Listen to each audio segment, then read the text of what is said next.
Teenage Mutant Ninja Turtles 3 suck. Not even regular. Putrid, barfed out, roadkill, diarrhea.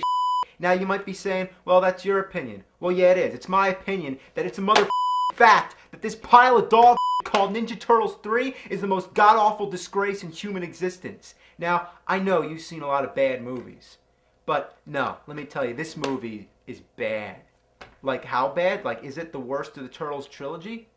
Oh, undeniably, but that's not the point. My point is that this is the worst movie I've ever seen in my life. Now, I can tell you from the perspective of a 12-year-old and a 26-year-old that it needs to rot in hell, in Satan. Now, what I mean by that is I was 12 the first time I saw the movie in the theaters in 1993, and I was such a big Turtle fan, I just accepted it. I just held the truth inside, and, you know, it's just been tearing away at me all these years. And now, looking back at it, I just gotta come clean and honest, man. I just gotta let it all out. This movie is terrible! To understand how it was such a big letdown, I need to put you into the time. Think back to the late 80s, and if you weren't there, then just try to imagine. Ninja Turtles were the and I mean they were awesome, and every kid I knew couldn't get enough of them, even though it was everywhere. There were video games, comics, action figures, and of course the cartoon series. In 1990, all this turtle craze would soar to a higher new level. This is when we were given the first big-screen, live-action Ninja Turtle movie. The taglines would say things like, "Lean green and on the screen," and "Hey dudes, this is no cartoon." I was 10, and I can't even describe in words how psyched I was. This was like the big kid version of Ninja Turtles. It was rated PG, it was dark, a little violent, the turtles talked like adults using words like damn. Don't just ninja kick the damn rabbit! Damn! Come back here! I'm not finished with you! Damn! The battle scenes got us all pumped up, and for guys in costumes, it was a pretty great display of physical talent and fight choreography, not to mention those awesome turtle moves. I think of this movie as the end of the 80s and the beginning of the 90s. I can't think of another film at the time that had such a big impact on the youth, and it just reeked of the culture. There was skateboarding, video games, bubblegum, and kids with cigars. Well, bottom line, it was the definitive Turtle movie. Never did I expect another. It ends with the classic confrontation of Splinter and Shredder, much like Obi-Wan and Darth Vader.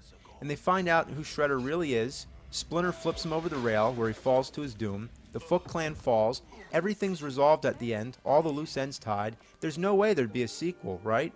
Well, the next year, to my surprise, there was Ninja Turtles 2, The Secret of the Ooze. The jokes were cornier, the fighting scenes were stupider. In what seems like an attempt to tone down the violence, the Turtles, they use all kinds of silly objects as weapons. And besides, they never say damn anymore. But regardless, it had all us kids going crazy. It felt like it was a necessary sequel since it advanced the story further, and it pit the Turtles up against other mutants, made by the same ooze that mutated them. So, they met their match. In the first movie, they only fought humans, but during the cartoon, they were fighting all kinds of other mutant characters. So we thought that this was going to be the live-action version of Bebop and Rocksteady, but we got instead were two new characters named Tokka and Razar. Nevertheless, all my friends at school still called them Bebop and Rocksteady, even though it's kind of obvious that Bebop and Rocksteady were a rhinoceros and a warthog, while Tokka and Razar were a snapping turtle and a wolf. Well, that's true, but the real reason a lot of us called them Bebop and Rocksteady was because we were attached to the TV series and the line of action figures, so we wanted the movies to represent those characters.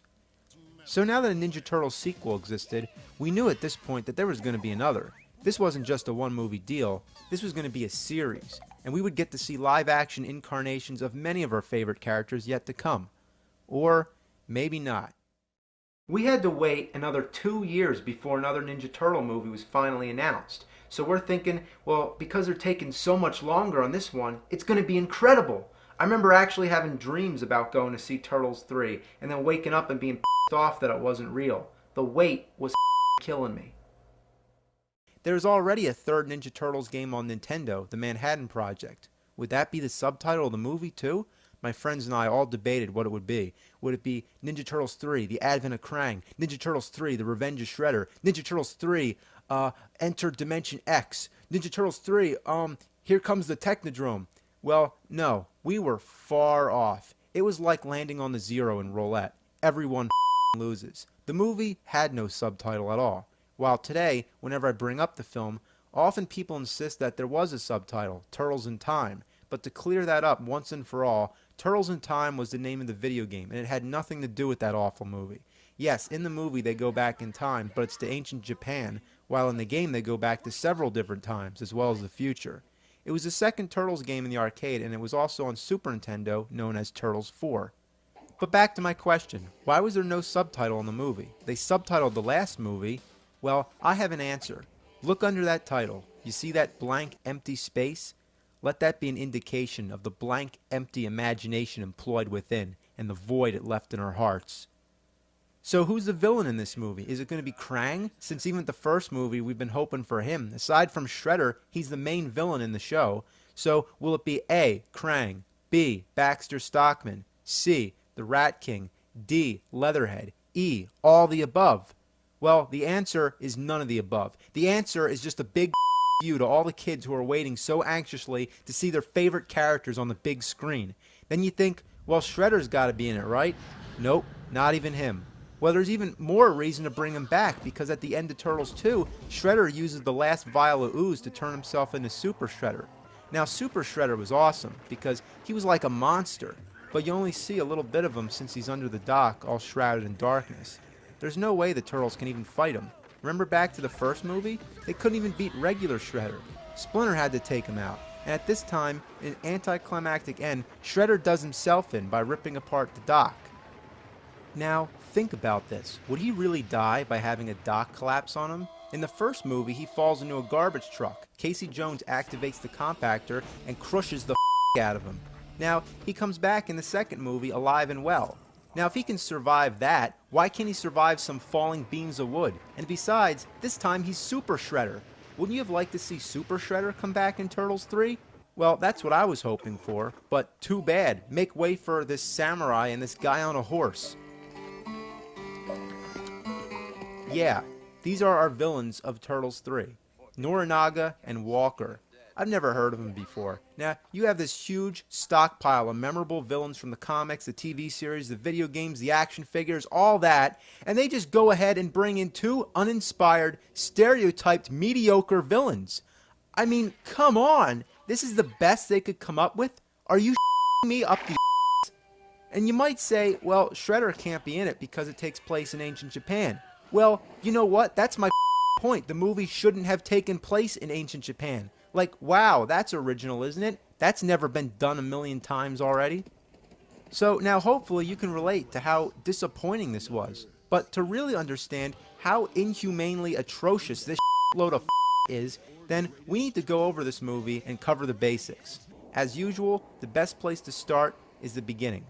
The first two movies open in New York City, which worked really well. It puts you into the right atmosphere, you get a sense of the environment, the crime that's going on, and it just builds up to the Turtles' first appearance. Seeing the movies as a kid, it was like, they're coming, any minute. But the third movie begins in ancient Japan, and you know that at this point, it doesn't have anything to do with the Turtles yet. You're just watching some pointless scene with samurais on a horse. Do you feel like you're watching a Ninja Turtles movie? No, you don't. You feel like you're watching some cliché samurai movie. I mean, come on. Could this be any more stock? Maybe if they made it take place in the Old West instead and they began with a train robbery. That's the only way it could be more shallow. Then what happens? It uses a subway train as a transition like we've never seen that, and it cuts to the sewers. And of course, now the Turtles abruptly show up, but take a look back to how the last two movies reveal them. In the first Turtle movie, we don't see them right away. First, we see a weapon smash out the streetlight, which we can identify as Raphael's sai. Then we see nothing but darkness, but we can hear the Turtles beating up the bad guys. Next, we see a little glimpse from the sewer hole. Then we see their shadows. And we know at this moment that right when they come around that corner, we are about to see for the first time the live-action Teenage Mutant Ninja Turtles on the big screen. But no, wait, in mid-jump, the title screen comes up, and then the suspense is delayed even further. Come on. Come on. Yeah, look at that. It's awesome. Totally radical. Now that's how you do it. Now let's take a look at the second movie now. It's a little more abrupt, but it works in a different sort of way. This one doesn't rely on suspense, or at least not in the same way. You can say that you're already in suspense as soon as the movie begins. I know I was. I mean, you're thinking, come on, where's the turtles? Who's this guy fighting the bad guys? We don't want him, we want the turtles. And then when those thugs all gang up on him, we know he's in deep. And what better time than now? There they are, in the background, out of focus. And then they jump into the air and freeze frame. At this moment, the theater just erupts into a high-pitched wail, kids screaming and applauding, just, going crazy. It was one of the most exciting moments I ever had in a cinema. Now just look at that. How's that for a title screen? Not only are all 4 turtles in the frame, every one of them's up in the air. Now, how's the third movie begin? Well, the turtles just come in dancing to ZZ Top. No build-up, no scenario, no creativity, no thought whatsoever. Now, just look at the turtles. They look like even the voice acting's horrible. The animatronics suck too. They talk like sock puppets. Watch Leonardo's mouth. Hey, what's that, April? Hey, what's that, April? Now look at Raph. But, things might get a little nuts. I might forget. Is this movie made for little kids? Well, I guess it is, so the joke's on me. The worst of all is Splinter. He looks like roadkill, and I guess they never finished him because you only see his upper body. He's like a puppet that should be used on Sesame Street. Even worse is his voice. Have patience, my son.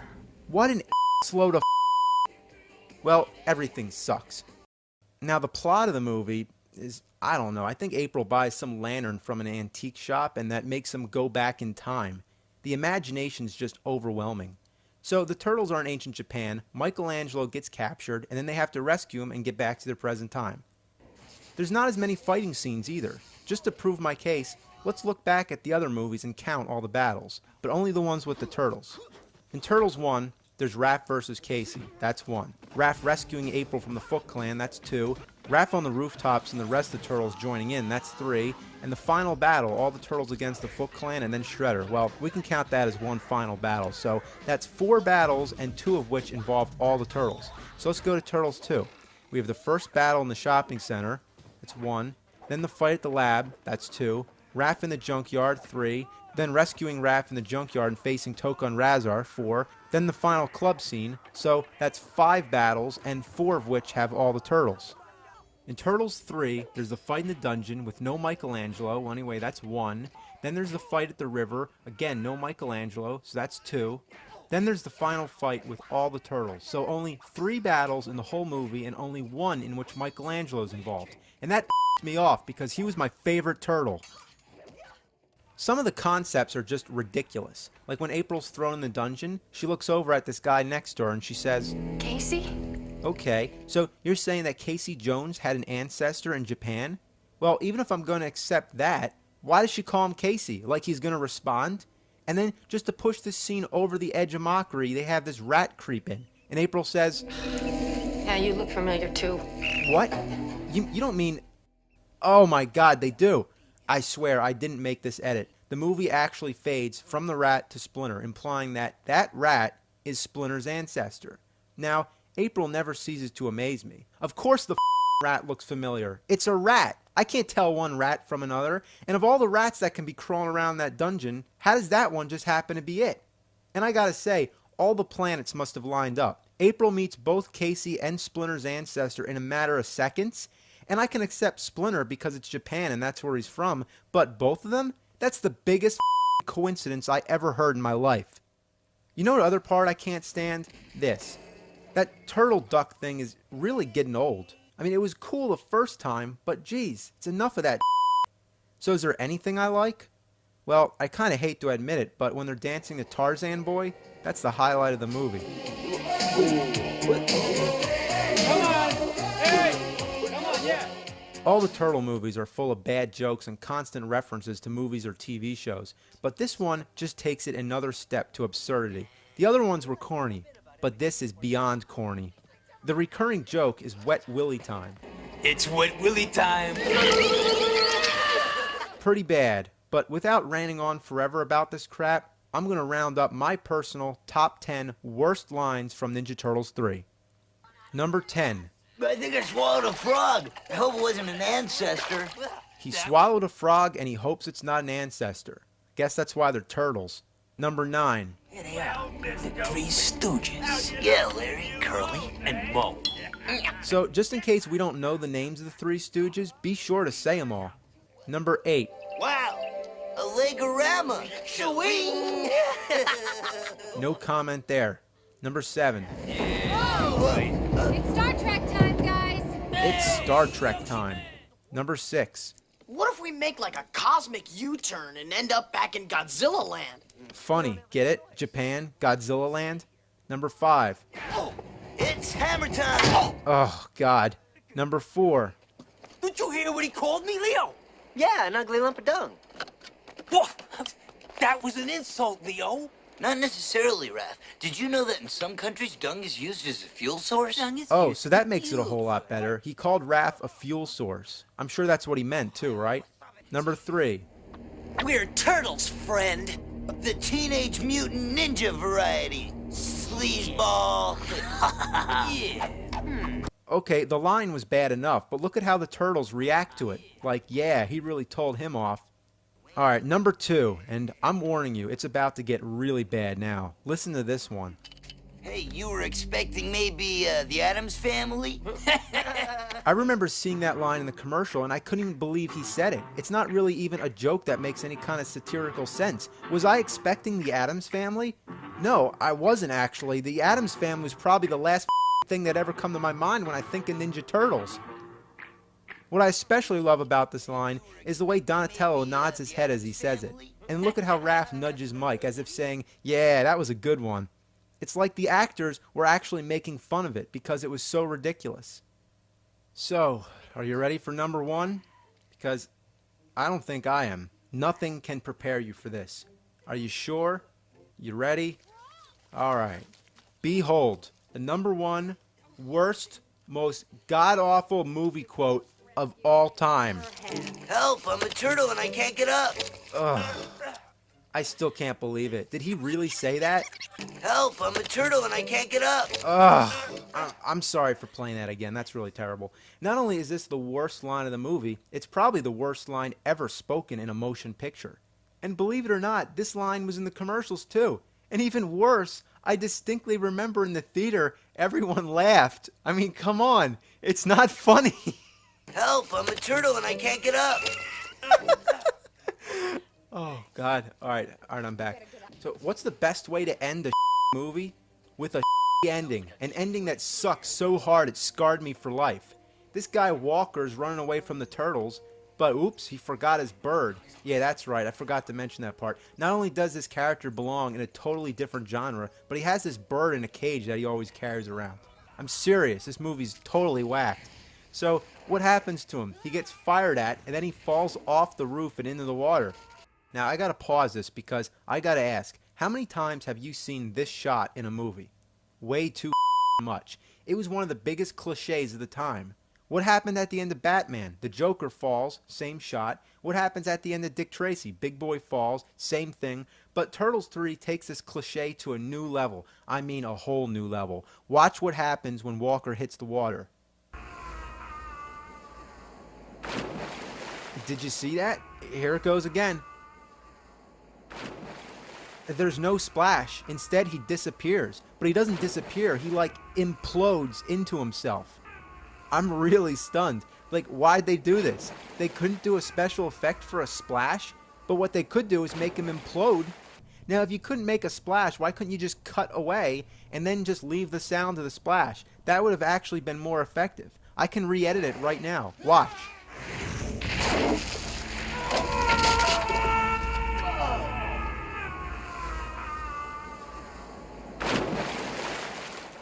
See? That's all they had to do. So why make the weird imploding effect? What were they thinking?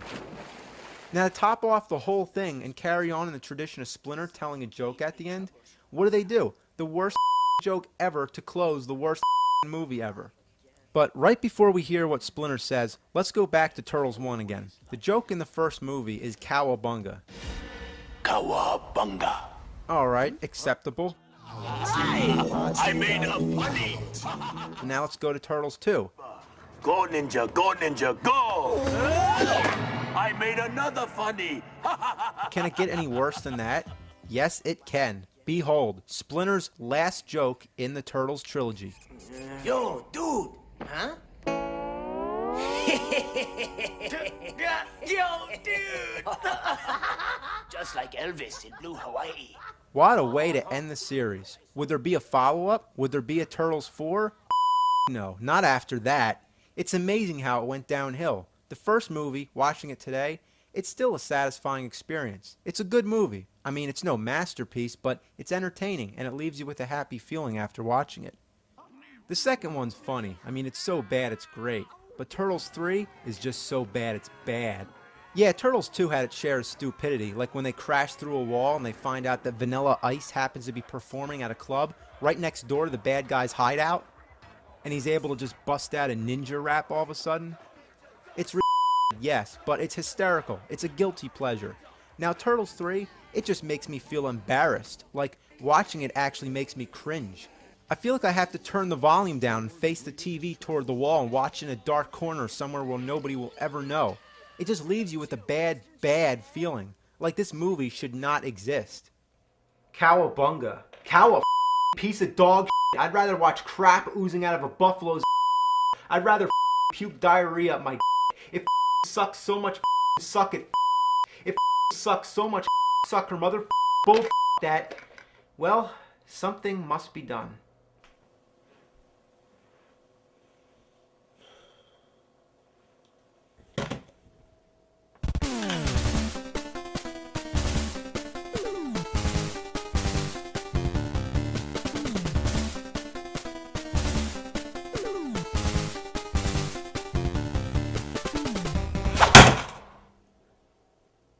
It's hammer time!